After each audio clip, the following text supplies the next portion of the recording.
Salut YouTube! Alors comme vous pouvez le voir aujourd'hui, on va s'attaquer à un petit déballage. Donc la Beats Pill Sleeve, pour ceux qui ne savent pas ce que c'est donc un accessoire de ceci. Donc la Beats Pill, la petite enceinte de chez Beats. Donc la Beats Pill Sleeve, concrètement la boîte se présente comme ceci, avec une représentation en face de la Beats et du contour donc en caoutchouc que l'on va étudier dans très peu de temps. Derrière, une représentation montrant justement qu'il y a un trou qui est fait pour laisser place aux sorties. Donc là, c'est pour la prise de jack. Les consignes d'utilisation, voilà, utiliser avec protection, etc., etc. Comme d'habitude chez Beats.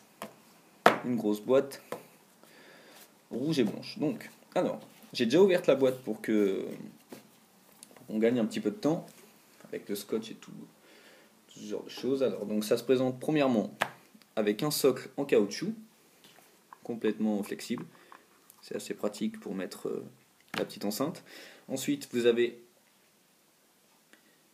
ceci, un espèce de couvercle qui, je vais vous le montrer.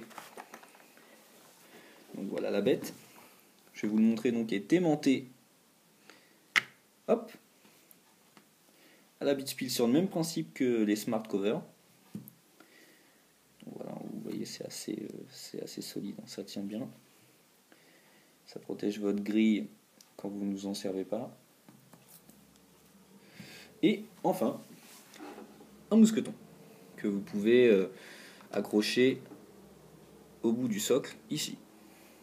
Donc, concrètement, la mise en place est assez simple vu que tout est en caoutchouc. Donc je regarde que ce soit propre à l'intérieur, c'est bon. Ça se pose assez facilement. On va essayer de mettre les boutons en face des trous. Ce serait plus pratique pour s'en servir. Je crois que ça me paraît bien mis. Alors voilà, vous avez vu en dessous, présentation, tout est très sobre. Il y a juste l'inscription Beats qui est sur le dessous, au niveau de la marque qui est faite pour ne pas que l'enceinte roule quand vous en servez. Vous voyez, c'est assez stable. Alors, est-ce que les trous sont comblés? On va voir ça. C'est bon, parfait.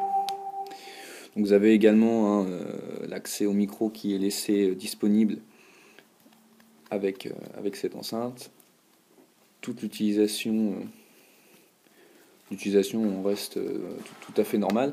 La seule chose qui change, c'est que vous n'avez plus accès à l'emplacement qui est réservé pour les appareils nomades. C'est-à-dire que la Beats Pill peut servir de chargeur externe, entre guillemets. Et là, l'accès, justement, vous n'y avez plus. Il n'y a plus accès, vous êtes obligé d'enlever la coque si jamais vous voulez recharger votre téléphone ou quoi que ce soit à partir de cet appareil. Bon, c'est peut-être un petit peu le seul côté négatif. Ça pourrait s'expliquer aussi par le fait que sur la Beats Pill première génération, il n'y avait pas justement ce port USB qui permettait de recharger, que ce soit un appareil, un quelconque appareil ou un téléphone. Donc voilà, fermé, ça donne ça. Vous voyez bien, ça tient parfaitement. Seul inconvénient peut-être, c'est que ça prend la poussière. Je suis à peine de l'ouvrir, il y en a déjà plein partout. Pour ceux qui voudraient des informations sur le prix de la petite bestiole, ça coûte 34 €. Donc vous pouvez l'acheter n'importe où, Darty, la Fnac. Et c'est donc le second accessoire que vous pouvez avoir pour la Beats Pill. Parce que vous avez aussi le Dude. Le Dude, c'est, vous savez, le petit bonhomme qui a une grande bouche dans lequel vous pouvez justement mettre l'enceinte. Voilà, c'était un court et bref déballage de la Beats Pill Sleeve. Je vous remercie pour le visionnage. A plus.